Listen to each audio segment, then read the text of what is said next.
तो ट्रम्प की वजह से मार्केट में गिरावट का दौर जारी है और अगर मैं सच कहूँ तो मेरा जो पोर्टफोलियो है पिछले 1 वीक का ट्रेडिंग सेशन को अगर मैं देख लूँ तो जो पिछले 3 महीने का रिटर्न है वो 30 प्लस क्रॉस कर चुका है। और मैं ये कहूँगा कि शानदार परफॉर्मेंस मेरा पोर्टफोलियो दिखा रहा है, चाहे वो आपका नेट वेब टेक्नोलॉजी हो, वी2 रिटेल हो, टाइमैक्स हो या फिर एमसीएक्स हो। और आपका ये एक क्लोथ्स का और कंपनी है जिसका मैं नाम भूल रहा हूँ, उसने भी बहुत शानदार रिटर्न दिया है। तो मेरा जो नेट नेट रिटर्न है वो 30% को क्रॉस कर चुका है और आप देखेंगे कि कई सारे म्यूचुअल फंड भी नहीं कर पाए हैं। तो इसमें ऐसा कोई रॉकेट साइंस नहीं है, बस यही है कि अगर आप क्वार्टरली जो रिजल्ट्स हैं उनको फॉलो करते हैं और बिजनेस की आपको समझ है, थोड़ा बहुत फंडामेंटल आते हैं और आप अपनी मिस्टेक से सीखते हैं तो आप मार्केट को बड़े आराम से बीट कर सकते हैं। मैं सिर्फ स्मॉल कैप कंपनियों में इन्वेस्ट करता हूँ, कोई मिड कैप टाइप का अगर अच्छी ग्रोथ वाली कंपनी हो तो वहाँ पे रेयरली इन्वेस्ट करता हूँ। मेरे पास लार्ज कैप में तो कोई है ही नहीं है, तो ज़्यादातर सारी स्मॉल कैप वाली कंपनियाँ, लेकिन यहाँ पे रिस्क भी बहुत ज़्यादा रहता है। तो मैं इसलिए हमेशा वॉच आउट रखता हूँ, पूरी तरीके से अलर्ट मूड में रहता हूँ। जब भी कोई प्रॉब्लम होती है तो सबसे पहले एग्जिट करता हूँ। पहले एक मिस्टेक मैं जो सबसे ज़्यादा करता था, ये करता था कि short term capital gain tax के चक्कर में मैं हमेशा सोचता था कि अरे अभी एग्जिट करने से कोई फ़ायदा नहीं है, 1 साल तक बने रहते हैं।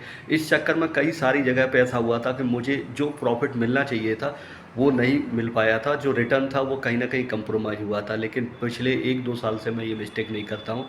अगर मुझे लगता है कि मेरा जो डिसीज़न था किसी कंपनी में इन्वेस्ट करने का और अब वो सेलिंग वाली जितनी भी चेकलिस्ट मैच हो कर रही हैं, तो मैं जो टैक्स वाली चीज़ है वो मैटर नहीं करती मेरे लिए, मैं एग्जिट कर जाता हूँ। हालाँकि थोड़ा दुःख होता है जब आपका स्लीपिंग पार्टनर को आपको टैक्स वगैरह भरना पड़ता है, तो ये थोड़ी प्रॉब्लम्स रहती है। लेकिन यही है कि क्वार्टरली बेस अगर आप इन्वेस्टिंग करते हैं और रिजल्ट्स को अच्छी तरह प्रॉपर फॉलो करते हैं, कौन कॉल वगैरह को देखते हैं और बिजनेस की थोड़ी सी समझ है आपको, तो आप मार्केट को बड़े आराम से बीट कर सकते हैं।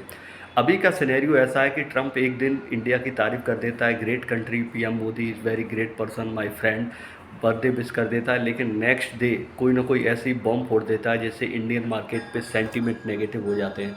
चाहे वो 4 बार पोर्ट का जो एक तरीके से इंडिया को छूट दे रखी थी वो बंद कर दी हो या फिर H1 वीज़ा का इश्यू हो, हर तरीके से यूएसए इंडिया की जो इकोनॉमिक कंडीशन है उनमें उनके सामने एक प्रॉब्लम खड़ी करते जा रहा है। तो कहीं न कहीं इंडियन गवर्नमेंट को, जैसे अपने पीएम ने सेल्फ रिलायंस वाली जो बात कही थी, बहुत लेट है, मैं कहूँगा कि ये बहुत पहले से सोचना चाहिए था और इंडियन गवर्नमेंट को और सारे एफर्ट करने पड़ेंगे क्योंकि हमारी जो गवर्नमेंट है, चाहे वो कोई भी रहे हो, बीजेपी हो, कांग्रेस हो, सभी बहुत स्लो हुआ करती हैं। वो उस हिसाब से प्रोएक्टिव अप्रोच नहीं लेती हैं, लेकिन अभी इंडिया के सामने काफ़ी सारी प्रॉब्लम है। आप ऐसे मान के चलिए कि पूरी दुनिया में जो ग्रोथ का इंजन था वो यूएसए चला रहा था। यूएसए हर कंट्री का कहीं न कहीं माल खरीदता था। अब उसने जब से ये टैरिफ लगाए हैं तब से हर देश का जो एक्सपोर्ट है यूएस को वो कम हो जाएगा। तो जो ग्लोबल जीडीपी है उसमें कहीं न कहीं एक स्लो डाउन देखने को मिलेगा। तो अगर आपका बिज़नेस एक्सपोर्ट ओरिएंटेड है तो एक बार आप उसको रीइवैल्यूएट ज़रूर करें और आप उन्हीं कंपनियों पे फोकस करें जिनका जिनका डोमेस्टिक मार्केट में ज़्यादा एक्सपोजर है। तो और जो रिजल्ट्स वगैरह हैं उनको भी इवैल्यूएट करते रहें कि आपके जो रिजल्ट्स वगैरह हैं वो ठीक-ठाक है कि नहीं है। क्योंकि वैल्यूएशन अभी भी कई सारे स्पॉट हैं जहाँ पे बहुत ज़्यादा हायर साइड है और आने वाले दिनों में जो जो आपका रिजल्ट्स है वो उतने शायद बेहतर नहीं आएँगे। आप जब कॉन कॉल सुनोगे अगले Q2 के तो आपको पता चल जाएगा। हालाँकि बहुत सारे ट्रिगर पॉइंट्स जैसे जीएसटी का जो रेट कट वगैरह किया है, लेकिन इससे इतना ज़्यादा इम्पैक्ट नहीं पड़ता क्योंकि इंडिया का जो एक्सपोर्ट है वो कहीं न कहीं यूएसए की वजह से इम्पैक्टेड होगा इन Q2 वाले सेशन में। तो देखना होगा कि इसका क्या रिजल्ट रहता है, लेकिन अभी मेरा जो पोर्टफोलियो है वो काफ़ी शानदार रिटर्न दे रहा है। मैं देखता हूँ कि आने वाले टाइम में कहाँ पर कोई चेंजेस हो सकता है, तो उसको लेकर मैं ज़रूर अपडेट करूँगा।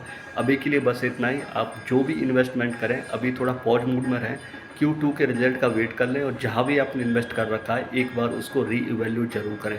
Thanks for listening.